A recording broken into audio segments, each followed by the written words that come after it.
साथीहरु आज चाहिँ भिडियो विशेष छ किनभने यहाँ हेर्न सक्नुहुन्छ प्लम्बिङको यहाँ मिस्टेक। यो चाहिँ वास बेसनको पोइन्ट, यो तातो चिसो, यो चाहिँ आउटलेटको ठीक यहीँनेरि छ है। यहीँनेरि तपाईको यो जाली छ है, यहीँनेरि।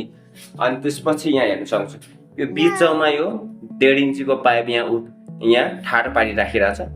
अनि यसकै ठाडो पारी राखेको ठ्याक्क यहाँ चाहिँ वाल मिक्सचरको पोइन्ट छ। यो वाल मिक्सचरको पोइन्ट ठीक यहाँ तल चाहिँ 1.5 इन्चीको पाइप चाहिँ यसरी ठाडो पारी राखेको छ। यो दुईटा मिस्टेक। त्यसपछि हेर्न सक्नुहुन्छ यहाँ यो पनि मिस्टेक छ। यहाँ यो ठ्याक्क यो कर्नरमा ठ्याक्क यो पनि मिस्टेक छ। यहाँनिर कमरको पोइन्ट यो मिल्दैन। त्यसपछि इलेक्ट्रिसियनको मिस्टेक चाहिँ यहाँ हेर्न सक्नुहुन्छ यो वालमा तपाईको एउटा पोइन्ट छ। त्यसपछि यो माथि सिलिङमा चाहिँ छैन है।